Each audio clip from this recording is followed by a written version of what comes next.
nagtataasan na po ang ilang bilihin kahit ilang araw pa lang ng taon. Apektado rin kaya ang bentahan ng asukal sa ilang pamilihan. Alamin po natin yan mula sa ating Nyora, Mami Chiki na live po ngayon sa Agora Public Market. Mami Chiki, nagmahal po ba o nagmura ang presyo ng asukal dyan? Good morning sa iyo, Angela. Good morning, kapatid. Mula dito sa Agora Public Market, dito sa San Juan. Eto, papansinin natin na usually, ang sabi ng ating mga vendor dito na talaga namang may alam dahil matagal na rin sila nagtitinda katulad ni Mr. Edgardo Espidillon. Hi, sir. Nakasama ko ngayong umaga. After 10 years na nagtatrabaho kayo dito, napapansin niya, Angela, na baliktad ang presyo ng bigas at saka ng asukal na parehong tinitinda niya dito sa kanyang stall. Kapag tumataas daw ang bigas, parang somehow nakikita niya may pagbaba ng asukal. Ganon, ano, sir? Tapos, pagka bumababa naman ng bigas, parang medyo yung asukal gumaganon, di ba? So, titingnan natin kung talagang scientifically may relationship yan. Pero yan ang napapansin ng ating mga vendor. Katulad ngayon, yun na nga, di ba? Hinihintay pa natin bumaba yung presyo ng bigas. Sabi nila, bababa. Pero habang hindi pa bumababa, ang presyo ng asukal ay tumataas na po konti. Tumataas ng konti, pero sa ngayon, parang steady pa rin naman, di ba? So sige, pag bumaba yung bumaba yung rice, i-expect natin na medyo tumataas.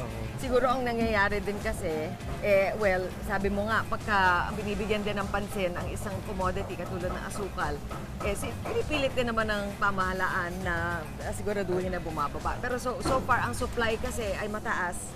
Kaya paganda rin ang presyuhan. Hindi tayo nagkukulang ng asukal. Ano? Hindi naman po. Opo. Alam niyo ba kung saan nanggagaling ang asukal? Dito sa Pilipinas. Sa Negros po. Ayun, tinatawag na sugar capital. Sa Bacolod, sa Negros, halos doon lahat nanggagaling ang ating asukal. So sa ngayon, ang mga presyuhan dito sa Agora Public Market, dito mismo sa tindahan ni Sir Edgardo, ang wash sugar ay nasa 80 pesos per kilo. Ang white sugar, mas mataas ng konti, nasa 85 pesos. Yun ang pinakamataas, syempre. Ang brown sugar, ang pinakamura, at 75 pesos per kilo. At ang dark brown sugar, yung tinatawag nilang sugar na pula, ay bakit ang mas mataas na 80 pesos per kilo. So explain po natin bakit nga ganun ang mga presyuhan ng ating mga asukal, lalo na para dun sa mga bagong mga nanay dyan. Bakit nga ba pinakamura itong yung brown sugar? Kasi actually po yun yung bagong labas na paggiling, kaya hindi pa ganong maraming chemical siya, kaya ganyan, medyo mababa pa. Kumbaga ito yung pinakapuro. Wala pa Parang, masyadong ginagawa sa kanya. Oo, wala pa. Hindi katulad ng puti na talagang maraming chemical na yun. Rine-refine. Ito po yung madaming parang kinatrabaho talaga, kaya mas mataas yung presyo niya. Opo. Ano naman ang pinaka-common na gamit nitong brown sugar? Sa yung mga banana Q, mga kakanin na doon po madalas mga turon. Banana Q. Naku, sa tama-tama pang business ito. Opo. Yung gamit sa bahay, syempre kung nagbabudget tayo, ano ba yung typical na gamit natin sa bahay? Sa ating pagluto, sa ating kape, di ba? Yung wash po. Yung wash. So ito yung parang gumikit na dito sa Opo, brown yan. at saka sa white. So ulit po, ang pang-kilo nito is 85 po. 85, pwede na sa 82 sabi ninyo. Pwede na po. Tapos ang itong nasa gitna yung wash, 80 po. 80 at tapos yung brown naman 75 po. 75. So yun po, ito po yung gumigitna. Opo. So ano naman pwede naman itong gamitin para sa Yan po kahit saan available po yan siya. Okay. Kahit saan mo siya piling gamitin. So ito po yung pinaka-premium talaga. Pinaka-premium. Siguro maganda yung ginagawa niyo, bumili kayo ng mga tingi-tingi, 1/4, 1/2 ng puti at saka ng brown.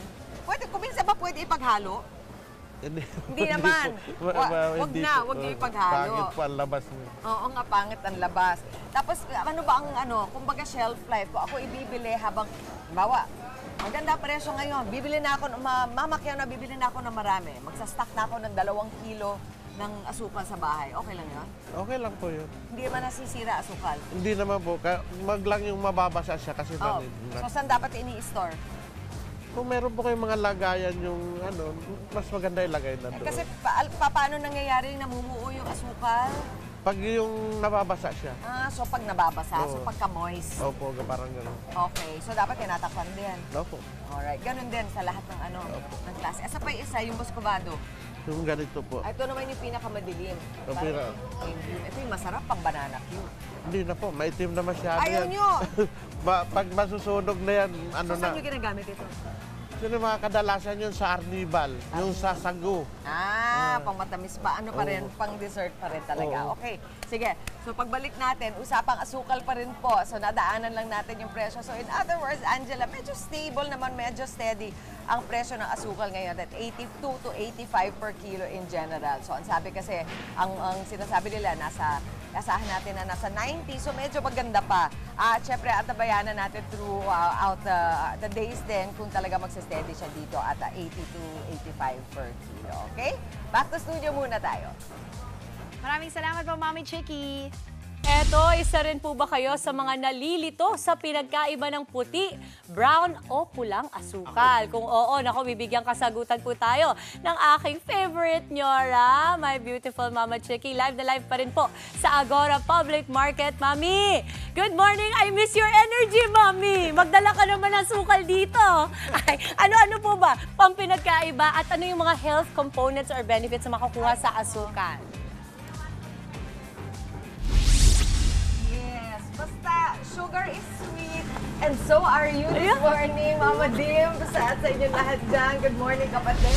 Balik po tayo dito sa Agora Public Market. Kasama ko din. Sweet ka naman itong kasama ko. Si Sir Edgardo Espedillon dito sa Angel Kim Store sa Agora. Ayun, pinag-uusapan natin kanina, Sir, yung mga pagkakaiba nitong mga iba-ibang mga asukal natin. Una-una, sa kulay, nakikita natin iba, no? Pero actually, eto yung secret, Dimples. Pero nga pagkakaiba dun sa refined at saka dun sa raw, in terms of yung mga minerals na magagamit mo.